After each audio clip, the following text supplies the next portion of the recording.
بسم الله والحمد لله والصلاة على سيدنا محمد وعلى آله وصحبه وسلم. maanta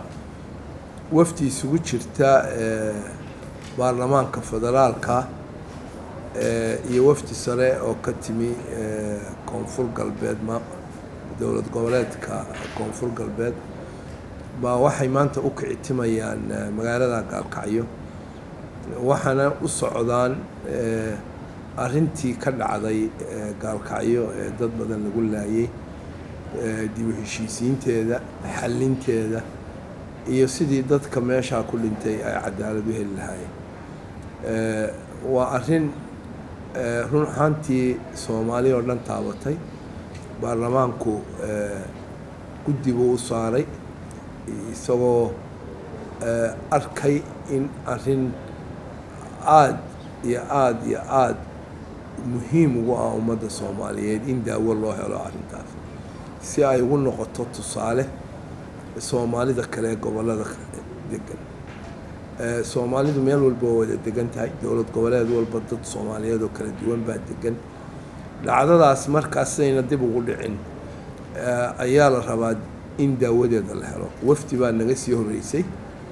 oo xildhibaano baarlamaanka oo galmudug ka socda annaguna waa ku biiraynaa wafdigan oo isugu jirta saan sheegay baarlamaanka iyo koonfur galbeed waxaan rajaynaynaa hawl badanna waa la qabtay hawsha dhamaystirkeeda iyo xalinteeda inaan u baxno wabillahi tawfiiq.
بسم الله والحمد لله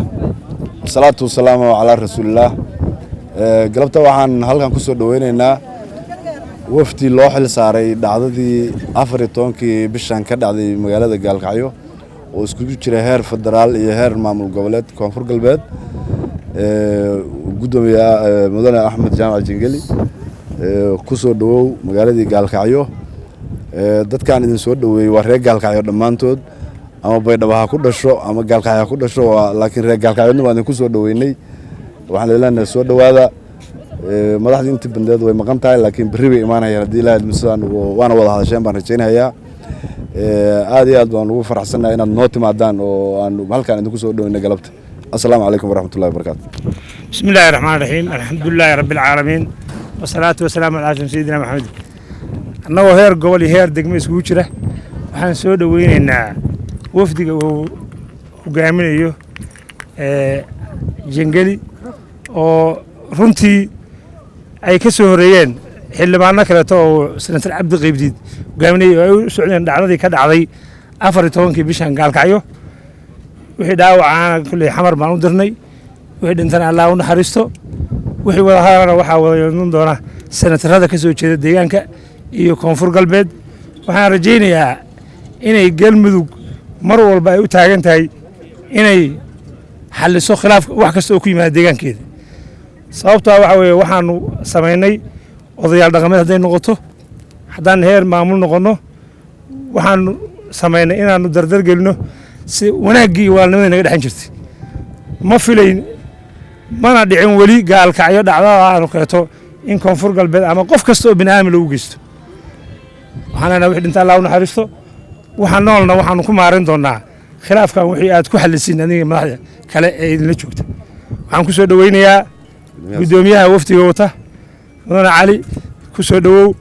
Gaalkacyo cidi kaama laha bismillaah walxamdulillaah wasalaatu calaa sayidina maxamedin وعلى آله وصحبه وسلم gudoomiyaasha wal iyo degmaba iyo odayaasha kale ee na soo dhaweeyay reer Gaalkacyo waa ka mahad celinaynaa runtii si fiican aad noo soo dhaweyseen sidaad sheegteen wafdigani wuxuu isugu jiraa baarlamaanka federaalka iyo wafdi ka socda dawlad goboleedka koonfur galbeed oo hogaaminayo wasiirka cadaaladda waxaan u soconnaa dhacdadii halkan ka dhacday sidii loogu dhammayn lahaa wanaag dib u heshiisiin iyo xallinta arrintani inay u noqoto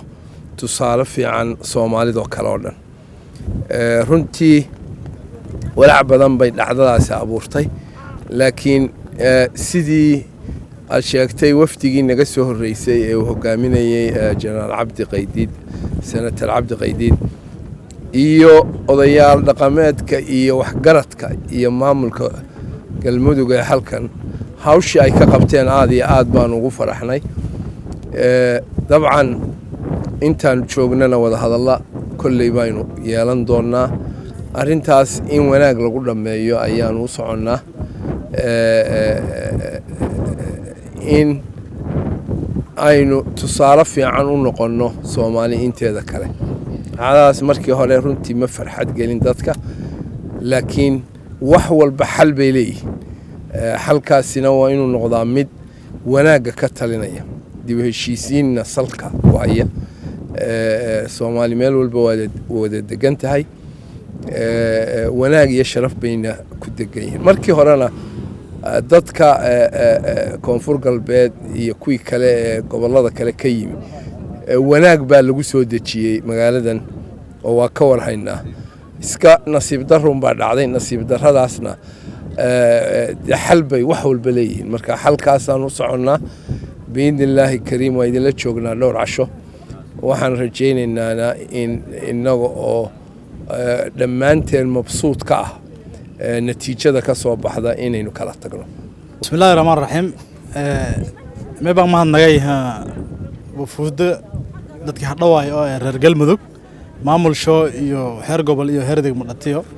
dabaan guddigan oo la ku magacaabay koonfur galbeed iyo hogaamiyaha mayna neela jaraha guddi oo yoona la xukumo magacaabay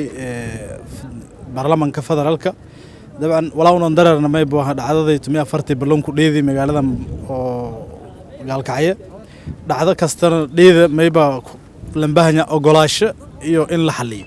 hobba la ogolaado may filaana in oo xal ku deero doona xal kale deerano may naga doona xal oo mustaqbalka maamul goboleedyada Soomaaliya oo dhan anfac doona reer koonfur galbeed meel barrow ma in sheegay mayba muqadas ah in oo nabad la wada noolada meel la nooli cadaaladna la hala taasana andareerna guud ahaan iidan ma sintin